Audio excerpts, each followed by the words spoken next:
engineering bill of materials. It's got part numbers, it's got descriptions, it's got quantities, and all of my components are underneath the parent part. It's completely done for me by engineering. And I've got essentially the same thing in manufacturing. So I'm kind of like, how hard can this be? You know, let's take a look at it. So my EBOM kind of fits into that whole diagram. As I said, it's way up front in the whole process. And for us, the MBOM, again, it's kind of the next in line, and we're not going to talk about all these, but the MBOM is the big player. It's used to configure our production engines. We also use it in our shops for the make parts that we make.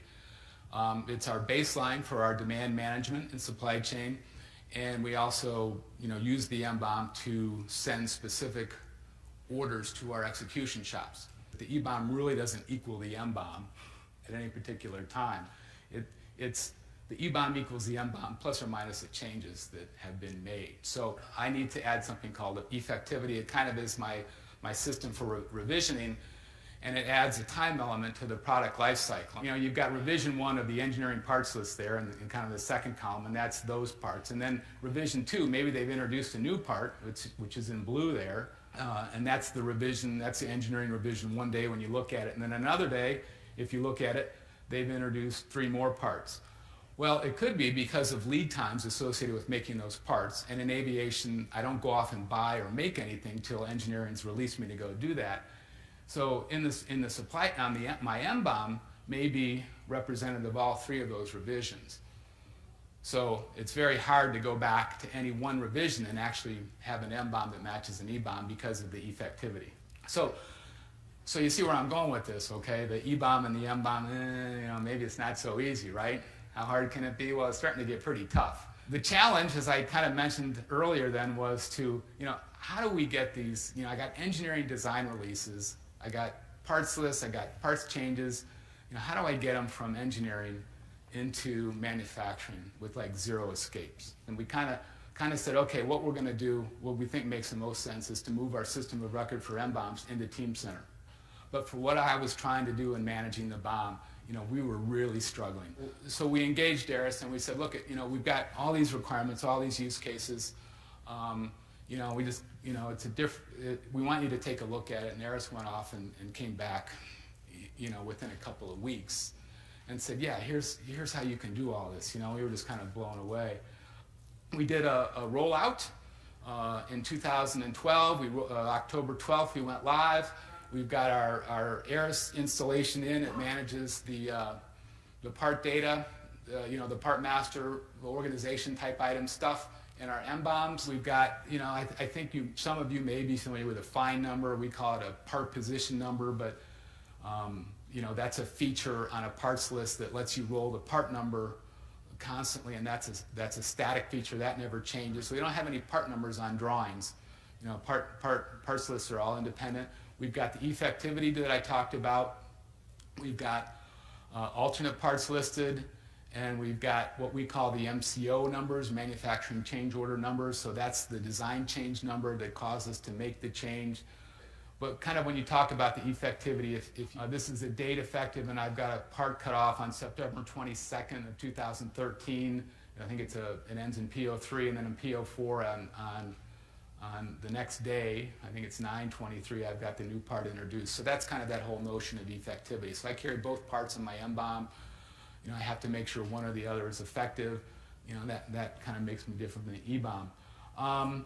Then the other thing we do is on this MBOM view, we've got it set up where we can go out and query some of these other databases. So I actually have an EBOM tab that I can select, and I can go in and I can hit the engineering database and I can bring in my parts list. So if I want to see what's on the engineering database, to just do a quick check against my MBOM, I can just make a call from the same application. For my users, that is huge. They're so used to logging into so many systems. It's stuff like this. It's really not that hard to do. That is such a big win. The other thing we do is a supply demand. If I make a change on Monday, I can go back inside, and I'm working in Eris, I can go back to that, I can bring in my supply demand, and it's just a great way to check and say, is my demand for that new part there, or maybe did I make a mistake or something. So it's been really big for us. We got a whole explosion thing because we're all about, where is stuff used, what models is it used on. Eris was instrumental in developing this for us, so I can put in, a part, really any part in any level in my MBOM, and I can walk up and I can walk down the parts list and I can see all the indentation. So, and I can also export this and I can filter it by plan, I can filter it by effectivity. So, another huge win for us. When someone calls and says, what's the parts list? Boom, here you go. How many levels do you want? And we do a lot of comparisons. I've built into Eris all of these, queries into other data, so I can compare my EBOM to my MBOM, my MBOM to my MBOM, MBOM to MES BOM, on and on it goes. This is great stuff. I know it sounds terrible, but it's good stuff to have. I can, inside Eris, I can see the results, and we got filters and that sort of thing, but it delivers the results right to me. And then just real quick, I wanted to just take a couple minutes and talk specifically about the MCO. I made mention that we have kind of a homegrown application that spawns this ECO, this PDF file. And so to get to try and achieve that integration between EBOM and MBOM that we're looking for, that homegrown application actually puts out a lot of XML data. We can take that data and we actually bring that into Eris change by change, and we construct what we call MCOs. So each time an engineering change is issued, we bring it into Eris, we sort it by engine family. People are assigned by engine families, so they get an email, and it presents a workflow that they can click on, and it gives them a whole bunch of tabs about the individual MCO. So we've got this notion of documents affected, and that's what comes from engineering. This is all the stuff that is in this document.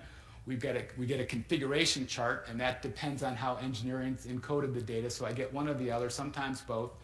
And then all of our code is kind of around the affected MBOM screen, and that endeavors to line up parts, parent parts, PPNs, and that sort of thing. And if it's a from-to situation, it presents to the user. It says, okay, engineering went from here to here, so here's your occurrence of this part. Do you want to go here? And that's a huge simplification, but it's great. It works great.